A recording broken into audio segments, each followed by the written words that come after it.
सभी को प्रणाम। श्री रामकृष्ण परमहंस जी और माँ शारदा का ध्यान करते हुए उनका आवाहन करते हैं। ओम गुरुर्ब्रह्मा गुरुर्विष्णु गुरुरेव महेश्वर गुरुरेव परब्रह्म तस्मै श्री गुरवे नमः।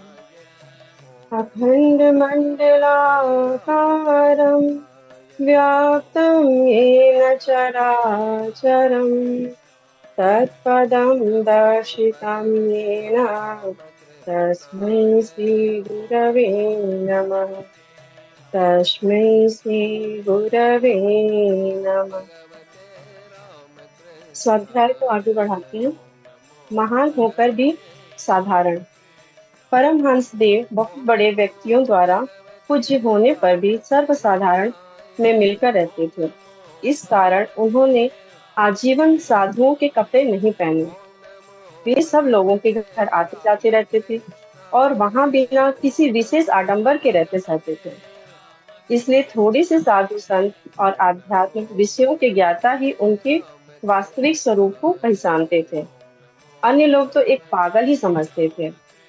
परमहंस देव को धनवान मनुष्यों से एक प्रकार की विरक्ति थी और उनको देखते ही तिरस्कार का भाव उत्पन्न हो जाता था। यह ठीक है कि वे मथुरा बाबू जैसे एक धनवान के आश्रम में रहते थे और दो चार अन्य संपत्तिशाली व्यक्ति को भी उनके भक्त और सहायक थे, पर ये सभी ऐसे थे जिनको आध्यात्मिक विषयों में बहुत अधिक रुचि थी और अपने धार्मिक कर्तव्यों की तरफ पूरा ध्यान रखते थे। पर धन का गर्व रखने वाले सेठ साहूकारों अथवा राजा महाराजाओं को वे अच्छा नहीं समझते थे और उनके मुंह पर ही खरी बात कर देते थे। एक दिन बाबू कृष्णदास पाल तथा उनके महाराजा तथा राजा बहादुरों की सुसभ्य मंडली में परमहंस देव को बुलाया गया था। उस समय कृष्णदास पाल ही समस्त सभासदों में मुख्य बोलने वाले थे। उन्होंने परमहंस देव से कहा, वैराग्य के उपदेश ने ही इस देश का सर्वनाश किया है। संसार की समस्त वस्तुओं को आसार बतलाना ही प्राचीन काल का धर्म था। इस तरह की धारणा से ही भारतवर्ष परतंत्र हो गया। इसलिए आपको ऐसा उपदेश करना चाहिए जिससे देश का वास्तव में हित साधन हो। परमहंस देव ने कुछ हंसकर उत्तर दिया, इस तरह की विपरीत बुद्धि वाले मनुष्य हमारे देश में अधिक नहीं है। तुम प्राणियों का क्या हित साधन करोगे? तुम जिसे हित कहते हो उसे मैं भली प्रकार जानता हूँ। 5 आदमियों को भोजन करा देना, रोगियों का इलाज करा देना अथवा एकाध सड़क तालाब कुआं बनवा देना, ऐसे कामों में थोड़ा हित साधन होता है, यह ठीक है, पर मनुष्य की शक्ति ही कितनी है। लोगों का अन्न कष्ट तुम कैसे दूर कर सकते हो? अन्न कष्ट का कारण यह है कि ईश्वर ने पर्याप्त जल नहीं बरसाया और अन्न भी उत्पन्न नहीं किया, तो तुम इधर उधर चावल इकट्ठा करके अकाल मिटाने की चेष्टा करते हो, पर उससे कितने व्यक्तियों की रक्षा होती है? उड़ीसा और मद्रास के अकालों में कितने लाख नर नारी अनाहार से मरे हैं। मलेरिया से कितने ही प्रदेश उजाड़ हो गए। उसको औषधि से क्यों नहीं रोका? जो लोग बच सके वे बिना औषधियों के भी बच जाते। तुम लोकहित करने का अहंकार तो करते हो, पर यह जगत क्या है, कितना विस्तीर्ण है, इसका भी कुछ ज्ञान है? जीव कहने से मनुष्य का ही अर्थ नहीं समझना चाहिए। इस जगत में जितने भी विभिन्न योनियों के प्राणी हैं, उनको कौन आहार देता है, उनकी रक्षा कौन करता है? ईश्वर का कहना है कि वह मनुष्य का अहंकार देखकर 3 बार हंसता है। एक तो किसी मनुष्य का मरण काल उपस्थित होने पर चिकित्सक जब कहता है, भय मत करो, मैं इसे बचाऊंगा, तब ईश्वर हंसता है। जब भाई भाई में झगड़ा होकर बंटवारे में पृथ्वी के हिस्से किए जाते हैं, तब ईश्वर हंसता है। जब एक राजा दूसरे राजा का राज्य छीन लेता है, तो तीसरी बार हंसता है ईश्वर। तुमने गंगा जी में मछलियों के छोटे छोटे बच्चे देखे हैं? इस अनंत ब्रह्मांड में तुम मछली के बच्चे के समान ही हो। जीवात्मा का हित करने की मन में कल्पना करना भी निर्मूल निर्मूल है।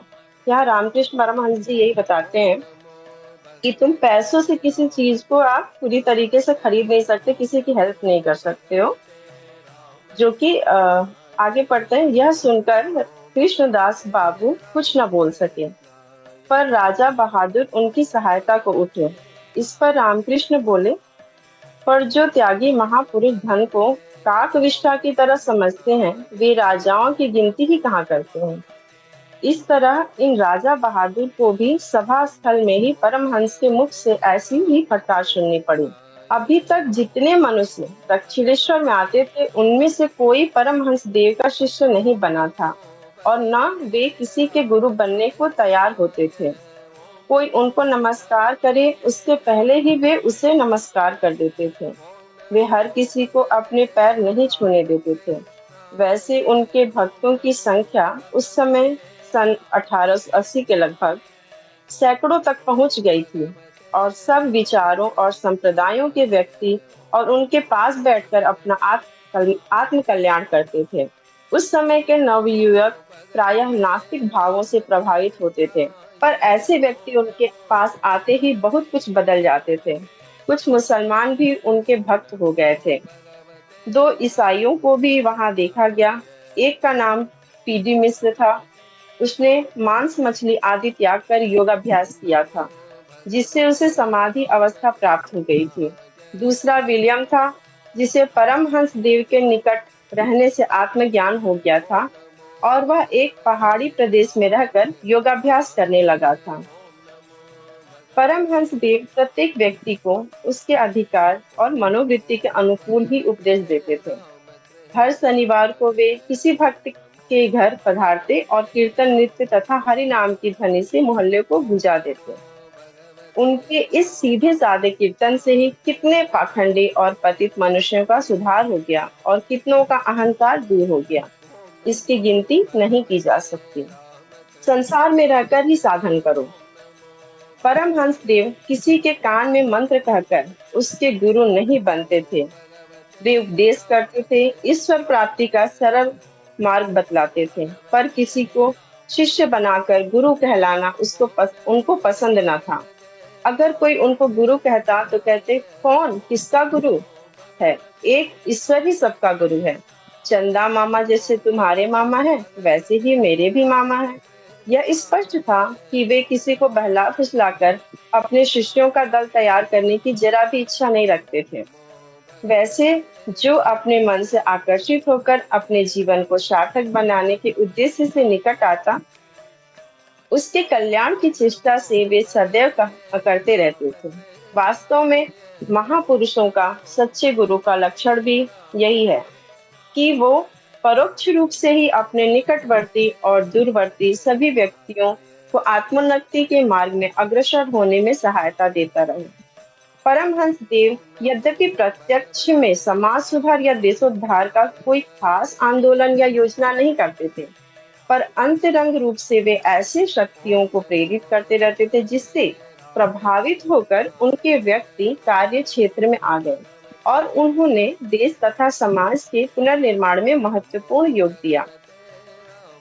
फिर भी जो लोग उनके पीछे पड़े ही रहते थे, उनसे कह देते कि माँ काली की जैसी इच्छा होगी वैसा ही होगा। जो मनुष्य अपने भजन साधन में अपने को असमर्थ जानते, उनकी शरण में पड़े रहते, उनको सद्मार्ग पर चलने का उपदेश देकर अभय दान दे देते थे। जिसकी जैसी मनोवृत्ति होती थी, उसे वे वैसा ही मार्गदर्शन कराते थे। इसलिए उनके मनोभाव को समझना अति कठिन था। उनके शिष्यों को उनके द्वारा स्वप्न में गुरु मंत्र प्राप्त हुआ था। परमहंस देव अपने शिष्यों से संसार त्याग करने को नहीं कहते थे। वे कहा करते थे, संसार को छोड़कर कहाँ जाओगे? गृहस्थ को एक किला समझना चाहिए। किले में रहकर शत्रु से युद्ध करना सहज होता है, क्योंकि उसमें भोजन और गोला बारूद भर कर इकट्ठा किया होता है। पर यदि खुले मैदान में युद्ध करना हो तो वहां ज्यादा समय नहीं चल सकता। इसलिए संसार में रहकर ही सांसारिक कार्य कार्य चार आजान सांसारिक कार्य 4 आना भर और परमार्थिक कार्य 12 आना भर करके ईश्वराधन करना चाहिए। संसार के ऊपर जब तक पूरा वैराग्य स्वतः उत्पन्न न हो जाए, तब तक उसका त्याग नहीं करना चाहिए, अन्यथा तुम्हारी वही गति होगी जैसे एक कोपीन के लिए उस साधु की हुई थी, जो चूहों से कोपीन को बचाने के लिए सर्व त्यागी से फिर पूरा संसारी बन गया था। परमहंस देव संयोग बस अधः पतित लोगों को भी अपनी सहनशीलता और परोपकार वृत्ति के द्वारा किस प्रकार ऊंचा उठा देते थे, इसका उदाहरण श्री गिरीश चंद्र घोष के उदाहरण से मिलता है। वे बंगला भाषा के बड़े प्रसिद्ध नाटककार और नाटक खेलने वाले थे। आरंभ में वे आध्यात्मिक प्रेरणा की दृष्टि से ब्रह्म समाज में जाया करते थे। एक आध बार वहां के लोगों का उदाहरण देखकर वे धर्म के कट्टर विरोधी बन गए। फिर जब परमहंस देव से उनकी भेंट हुई तो पुनः अध्यात्म की ओर आकर्षित हुए।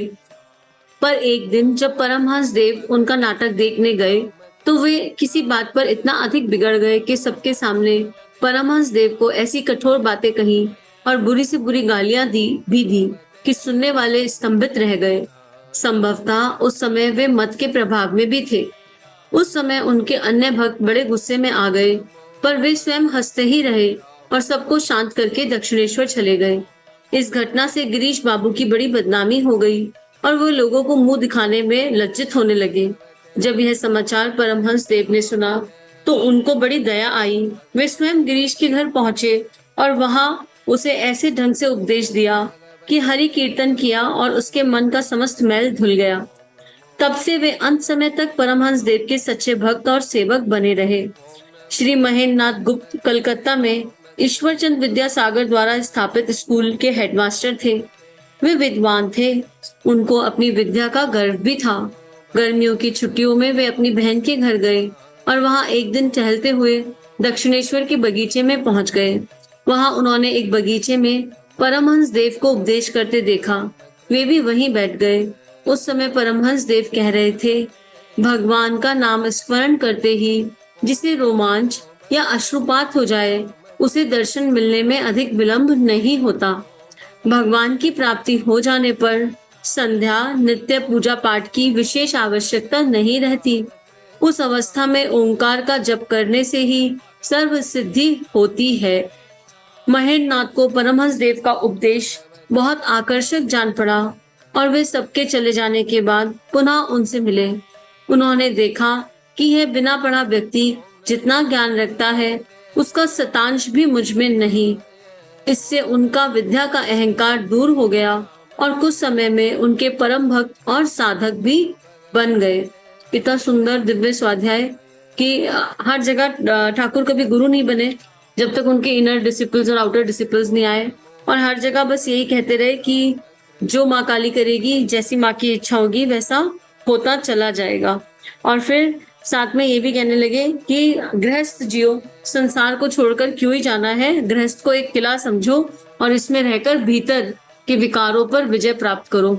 और साथ में अगर संसार त्याग दिया, उस स्थिति में जब पूरा वैराग्य नहीं आया तो ऐसी स्थिति हो जाएगी कि एक जैसे कोपीन के लिए एक साधु की हुई। एक साधु ने पूरा संसार त्याग दिया, पर आग लगी तो झोपड़ी में भागा अपना कमंडल और कोपीन पकड़ने के लिए कि मेरा कमंडल और कोपीन जल रहा है। मतलब पूरा संसार तो त्याग दिया पर धोती से और कमंडल से मोह नहीं गया। तो ऐसी स्थिति ना हो जाए। तो जब तक पूर्ण वैराग्य ना हो जाए मन में, तब तक मत करो। और वो निर्धारित हम स्वयं तो कर ही नहीं सकते, वो तो गुरु ही निर्धारित करता है, परम सत्ता ही निर्धारित करती है।